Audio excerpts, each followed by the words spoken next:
මේ වෙනකොට කොළඹ ඉඳලා යන නුවරට එහෙම නැත්නම් කුරුණෑගලට එහෙම නැත්නම් එතනින් එහාට තියෙන අනුරාධපුර යාපනයේ දක්වා මාර්ග ඉතාමත් අවහිර තත්ත්වයට පත් වෙලා තියෙනවා. මම උදාහරණයක් ගත්තොත් ඊයේ දිනේ මම උදේ ඉඳලා මගේ කුරුණෑගල ප්‍රදේශයට ළඟා වීමට මට පැය 8ක් ගත වුණා.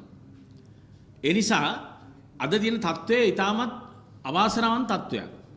මේ සිදු වෙලා තියෙන ස්ථානවල ඉන්න අයට සම්පූර්ණම ගොඩක් ස්ථානවල මේ වෙනකොට විදුලිය නැහැ එන හිටලා. ජලය කොහොමත් නැහැ. එතකොට ඒත් එක්කම මේ தත්ත්වය තුල දැනුම් දීමට අඩු ගානේ දුරකථනයක් කතා කරන්න බැරි ස්ථාන ගණනාවක් තියෙනවා අද රටේ. දැන් මගේ අපි කුරුණෑගල කියන්නේ නාගරික ප්‍රදේශය. කුරුණෑගල නගරයෙන් එළියට යනකොටම කිසිම දුරකථනයක් වැඩ කරන්නේ නැහැ.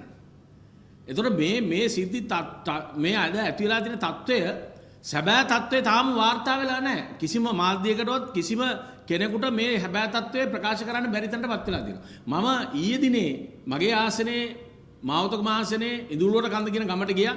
මේ ගමේ නාය ගිහිල්ලා මේ වෙනකොට ජීවිත හානි 11ක් තියෙනවා. නිවාස 16ක් කොහෙද කියලා නැහැ. අතුරුදහන් වෙච්ච කට්ටිය ඉන්නවා.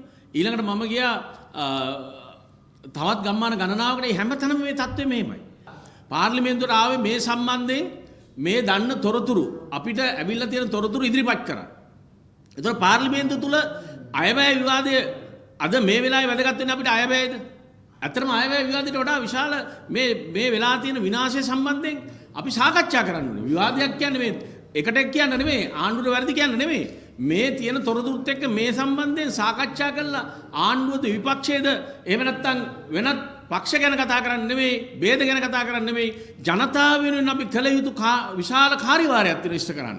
අන්න ඒක කතා කරන්න තමයි අද අපි පාර්ලිමේන්තුවෙන් ඉල්ලා සිටියේ කතානායකතුමාගෙන්. ඒ වගේම පක්ෂ ናයකයෝ සියලු දෙනාම එකතු වෙලා විපක්ෂයේ ඉන්න අපි ඉල්ලුවේ මෙන්න මේ ජනතාවගේ ඇති වෙලා තියෙන ප්‍රශ්න වලට මෙතනින් එහාට ගන්න පිළියම් සම්බන්ධයෙන් සාකච්ඡා කරා. ආණ්ඩුව හිතනවා නම් ආණ්ඩුව ඔක්කොම දන්නවා කියලා අපි හිතන්නේ යන්නේ එතන ලොකු වැරද්දක් තියෙනවා. ඒකට පැහැදිලිවම කියන්න ඕනි මේ වෙන විනාශය මේ තියෙන කාලගුණ තත්ත්වය කාලගුණ අධ්‍යක්ෂ ජනරාල්ලා 12 වෙනිදා මේක ප්‍රකාශ කරා. ඒ වගේම ලෝකයේ කාලගුණයේ සම්බන්ධයෙන් BBC CNN මේ සියලු දේනා වාර්තා කරා මේක අසාමාන්‍ය තත්ත්වයක් තුල මේ විශ්ලේෂණය ඇති වෙනවා කියන එක. එතකොට ආණ්ඩුව මේ සම්බන්ධයෙන් සාකච්ඡාවක් ගත්තද? ආණ්ඩුව මේ සම්බන්ධයෙන් අදාළ පුජ්‍යලන්නේ කඩු ගානේ සාකච්ඡා කරා. අපි දන්න තරමින් නම් කාත් එක්කවත් කතා කරේ නැහැ. මේක වෙනකම් බලාගෙන හිටියා. ඇත්තටම ඊටාම කනගාටුදායක තත්ත්වයක් ඇති වුණා. මම එක උදාහරණයක් විතරක් ගන්නම්. දැන් අපේ ප්‍රදේශයේ කුරුණෑගල දිස්ත්‍රික්කයේ දැදුරුව ආශ්‍රිත දැදුරුවේ ජලාශය. දැන් මේ දැදුරුවේ ජලාශය ඊට ඉස්සලා සතිය පුරාවටම අපේ වයන් පළාතට වැස්සා කුරුණෑගල දිස්ත්‍රික්කයේ. ඒතකොට දැදුරුවේ ජලාශය පිරීලා තිබුණේ. මේ සිද්ධිය මේ කනගාටු තත්ත්වය එහෙම නැත්නම් මේ විශ්ලේෂණය ඇති වෙන්න කලින් දැදුරුවේ ජලාශය පිරීලා තිබුණේ. ඒතකොට මේකේ ඉන්න ඉංජිනේරු වරු අහලා තියෙනවා ඉහළින් අහලා තියෙනවා මේ ජලය අපි ටිකින් ටික අරින්නද කියලා. නමුත් කිසිම අවස්ථාවක යාලට ඒ සඳහා අවශ්‍ය උපදෙස් ලැබිලා නැහැ. එතකොට මොකක්ද උනේ දැන්? දැදුරුව ජලාශය කියන විශාල ජලාශයක්. එතකොට මේ තත්ත්වය ඇති වුණාම 26 වෙනිදා වෙනකොට මේකේ ගේට්ටු සියල්ලම අරින්න සිද්ධ වුණා. 27 වෙනිදා වෙනකොට. එතකොට මොකක්ද උනේ? මේකේ ගේට්ටු 9ම ඇරියා කියන්නේ අනිවාර්යයෙන් මෙතනින් පල්ලෙහා යට වෙනවා. ඒ විශාල ජල කඳක්.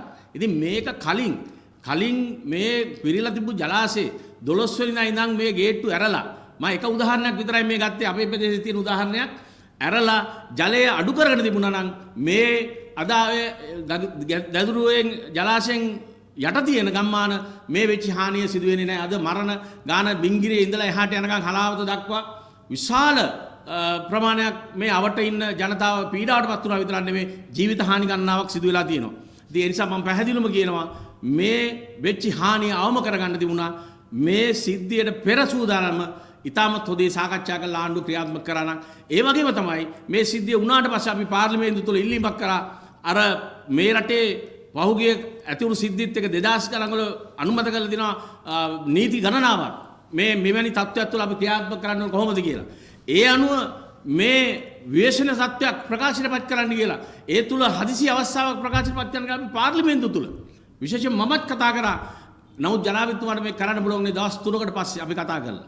මේ තත්ත්වය තුලත් නිලධාරීන්ට අවශ්‍ය වැඩපිළිවෙල ක්‍රියාත්මක කියන්නේ විශේෂණයටපත් වුණු ජනතාව එක පැත්තකින් බේරා ගැනීම සහ අනිත් පැත්තෙන් ඒ අයට අවශ්‍ය පහසුකම් ලබා දීමටත් නිලධාරීන් අවශ්‍ය නීති රීති එහෙම නැත්නම් ඒ අවශ්‍ය සහයෝගය රජයෙන් ලබා දුන්නේ නැහැ කියන එක පැහැදිලිවම කියන්න ඕන. ඉතින් ඒ නිසා තවදුරටත් ආණ්ඩුව අපි ලෑස්ති ජනතාව වෙනුවෙන් රටේ මේ ඇතිවලා තියෙන විවසනය තුළ අපි ලෑස්ති විපක්ෂයක් හැටියට අපි සියලු සහයෝගය මේ රටේ ජනතාව වෙනුවෙන් ලබා දීලා මේ තියෙන විවසන තත්ත්වය අවම කරගෙන මේ ජනතාවට නැවත තමන්ගේ ජීවිත ගෙනියන්න දැන් බේරලා ඉන්න ජනතාව තමන්ගේ ජීවිත ගෙනියන්න ඒ අවශ්‍ය සහයෝගය ලබා දෙන්න. නමුත් ආණ්ඩුව අපිට පේනවා අද පාර්ලිමේන්තුව තුළ හැසිරීම තුළ ඒකට ලෑස්ති නැහැ කියලා. ඒ නිසා පැහැදිලිවම මම කියනවා මේ වෙනකොට නිවාස ගණනාවක් අහිමි වෙලා තියෙනවා. දැන් ওই කියන සංඛ්‍යාවට වඩා විශාල ප්‍රමාණයක් අහිමි වෙලා තියෙනවා.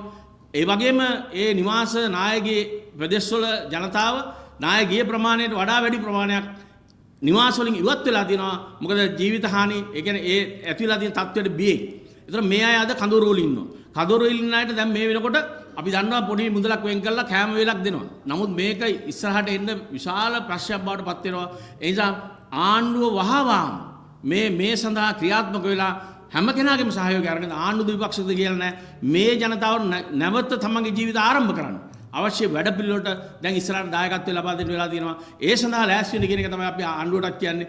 අපිට පුළුවන් මට්ටමින් විශේෂ විපක්ෂයක් හැටියට මේ ජනතාව වෙනුවෙන් අපිට කළ හැකි හැම දෙයක්ම අපි කරන්න ලෑස්තිලා ඉන්නවා. ඒ නිසා තමයි අද අපි පාර්ලිමේන්තුවේ අය විවාදයේ අපිට වැදගත් නැහැ. අපි පාර්ලිමේන්තුවේ ඉන්න එක නෙමෙයි අපේ වැදගත්කම අපේ ප්‍රදේශයේ ඉන්න ජනතාවට ඒ උදව්වක් වෙන්න හයියක් වෙන්න අපි ජනතාවත් එක්ක ඒ වැඩවලට සම්බන්ධ වෙන්න තමයි අපි අරමුණෙන් තමයි අපි පාර්ලිමේන්තුවේ අයවැය විවාදයට විරුද්ධව අද නැගිටලා ආවේ.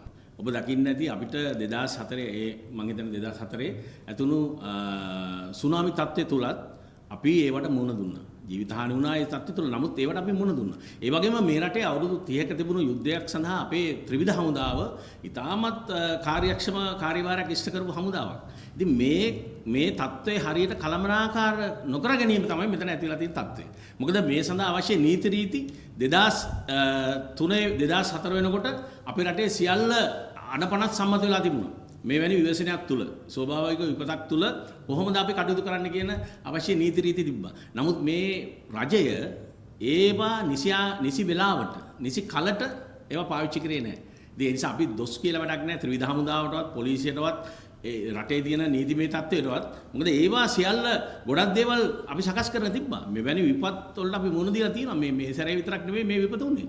ඒ නිසා මේ වෙලාවේ සිදුවලා තියෙන්නේ මෙතන කළමනාකරන මම මේකයි මගේ කතාවේදීත් කිව්වේ දැන් 12 වෙනිදා දැනගත්ත මේ විපත සම්බන්ධයෙන් රජයේ 12 ඉඳලා මේ සිද්ධිය වෙනකම් මොනවද කරේ කියලා අහුවොත් රජයට උත්තරයක් දෙන්න තියෙනවද?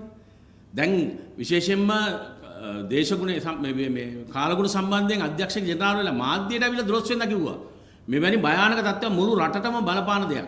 ඒ වගේම විදේශ පුවත් ගණනාවක් කිව්වා. BBC CNN නොයෙකුත් පුවත්වල මේක ගියා. එතකොට ඒ සම්බන්ධයෙන් රජයේ මේ විශේෂඥ කණ්ඩායමත් එක්ක එකතු වෙලා අඩු ගානේ අපි ගන්න මූලික පියවර ගැන සාකච්ඡා කරා. එහෙම සාකච්ඡා කරා නම් කවදාවත් දැදුරෝයේ ජලයේ පිරලා තියෙන දැදුරෝයේ ජලාශයේ ගේට්ටු අරින්න නැතුව ඉන්නේ නැහැ නේ මේ සති දෙකක්. ජලයේ ඇරියේ ඇත්තටම මේ ඩිසාස්ටර් එක පටන් ගත්තට පස්සේ දැන් කොත්මලේ ජලාශයේ ජලය වෙන අවස්ථාවලදී සිදු කරන්නේ ඒකයි. මේක ඇත්තටම ස්වභාවික විපතක් වුණාට මේ ස්වභාවික විපත හරියට කළමනාකාරී නොකරපු නිසා ඒක මිනිමරමක් දක්වා ගිහින් තින්නේ. දැන් අපි ගමුකෝ දැන් දැදුර ජලාශය එක පැත්තකින් ඒ තත්ත්වය ඇති වුණා. ඒ වගේම තමයි කොත්මලේ ජලාශය ගන්නකො. අපි උදාහරණ ගත්තොත් ඔක්කොම කියන්න පුළුවන්. කොත්මලේ ජලාශයේ ඇත්තටම ස්වයංක්‍රීය ගේට්ටුව ඇරෙනකන් හිටියානේ. ඊට කලින් ඇත්තටම කොත්මලේ ජලාශයේ මේ 12 වෙනිදා දැනගත් වෙලාවේ අපි ටික ඇරියානම් වතුර මේ නගර යට වෙන්නේ නැහනේ. දැන් අද මැරිච්ච ගානක්වත් ගහගෙන ගිය ගානක්වත් හොයාගන්න නැහනේ මේ ප්‍රදේශේ.